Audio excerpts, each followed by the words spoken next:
Domovi v starem delu Ljubljane stopajo v korak s časom.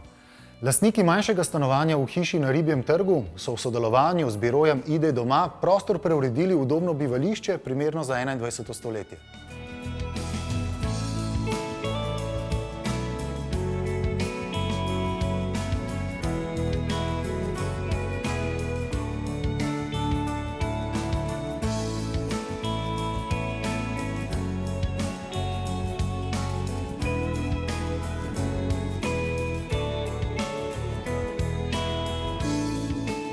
Prvi trenutek, ko sem stopil v to stanovanje, je bilo res čisto popolnoma drugačno. To je bilo 2,5-sobno oziroma 3-sobno stanovanje, v katerem je živela ena družina. Bilo je zelo skromno. Bil je pa odkriten del tega famoznega stropa, o katerem bomo še govorili.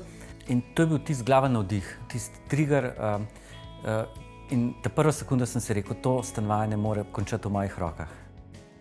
Lastniki so se z arhitektom Matevžem Frančičem torej lotili prenove stanovanja v hiši, ki ima vsaj 200 let in stoji v starem mestnem jedru. To varujejo predpisi o varstvu kulturne dediščine. So to varstvo med prenovo občutili kot omejitev?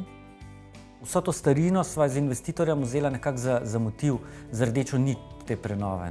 Sej, če se odločiš za stanovanje v stari Ljubljani, ki je tako bogato s temi nekimi plastmi zgodovinskimi, je verjetno smiselno, da to ohraniš in to tudi poudariš, narediš neke kontraste med starim in novim. Sva že omenila, postelja stoji sredi prostora. Kje je bil pravzaprav razlog? A je bilo to kar, zakaj pa ne? Ne, sploh ne. Stara stanovanja so zelo zahtevna, zato ker ima vsaka stena ogromno enih odprtin. In nekatere kose po hiši zelo težko postavljaš ob steno, tako kot smo običajno navajeni. Tako da v tem primeru je bila postelja postavljena na sredino prostora iz dveh razlogov. En razlog je ta, ki sem ga omenil, drugi razlog je pa tudi sama energija v prostoru, ki je to zahtevala. Debele stene v starem stanovanju imajo svoje posebnosti. Za nalašč smo pustili te ročno narejene umete, ki so krivi. To moram res poudariti, to niso ravni umeti. Od tal do stropa je verjetno 10 cm razlike.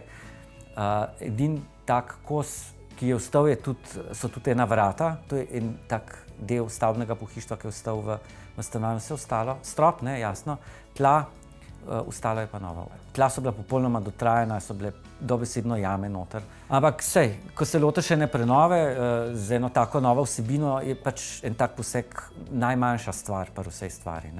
Vgradili smo tudi talno gretje, tako da je to stanovanje res prilagojeno enemu sodobnemu načinu življenja.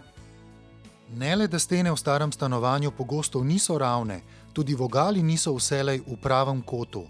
To lahko povzroča težave pri umeščanju notranje opreme. Notranjo opremo moraš postavljati kot kose, veliko manj nekih ogradnih omar, ki grejo od stene do stene. En tak lep primer je ravno kuhinja za nama, ker so viseče omarice narejene kot kredenca.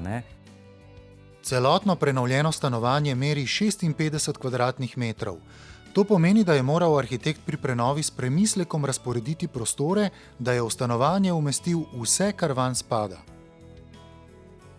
Kopalnica je malo bolj odštekana, mogoče malo bolj zanimiva, ker je za to garderobno omaro en ogromen tuš, zelo razkošnih dimenzij, ki naravnost vabi, da se iz postelje odpraviš na sprehod okrog omare, spotoma umijaš sam ali v dvoje in potem nadaljuješ dan. Nad nama je najlepši strop, kar smo jih videli zadnje čase. Kako je to bilo videti, ko ste vstopili? Menda se ga je en majčken del videl? Ja, en del pri vhodnih vratih je bil odkrit, to so že prejšnji lastniki naredili in to je bil tudi tisti začeten impuls, ki me je razdražil in to je bil tisti prva ideja, ki je botrovala takšni prenovi, kot jo vidimo. V sosednjem prostoru je bil strop popolnoma zakrit. Zaradi same oblike tega stropa sem jaz domneval, da je ta strop identičen kot v glavnem prostoru, tako da smo naredili sondo, videli, da je od spodaj res en zelo lep razbarjen strop, star verjetno 200 let in ga obnovili, očistili in zdaj je to, kar je. Na prvi pogled se zdi, da stanovanje na Ribjem trgu sestavljata le dva velika prostora, vendar ni povsem tako. Pravzaprav so trije prostori. Imamo tudi en skrit prostor, to je stranišče, ki je skrito za skritimi vrati. To stranišče je bilo zasnovano kot sodoben kontrast vsej tej starini. Je popolnoma oblečeno v en tak zelo hladen industrijski material, to je aluminij. Prostor je zelo členjen in to ga naredi tudi zanimivega. Notranja oprema, kuhinja, verjetno kupljena, miza, za katero sediva, kavč. Odkot prihaja? Je kaj zelo starega? Ste vi odločili o tem? V opremi sva se odločila skupaj z investitorjem. Odločila sva se za sodobno opremo. Večina opreme je oblikovalske, konfekcijske, tovarniško izdelane. Gre za zelo izčiščene sodobne kose, ki naredijo en zelo lep kontrast vsem tem staremu voju tega stanovanja. Da ni vse prehladno, je v tem stanovanju tudi nekaj starinskih kosov pohištva, preproge, tako da pride do enega lepega melonža materialov, interpretacij, oblik, barv.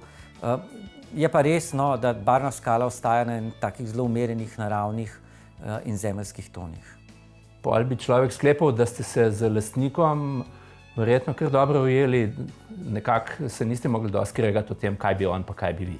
Jaz mislim, da je to najbolj ključna stvar. Ta simbioza oziroma ta odnos med arhitektom pa klientom. To medsebojno razumevanje, ena ta energija, ki se pretaka med njima, da lahko arhitekt to svojo vizijo proda in preda investitorju in da jo ta tudi z veseljem zagrabi in sledi temu do konca naloge.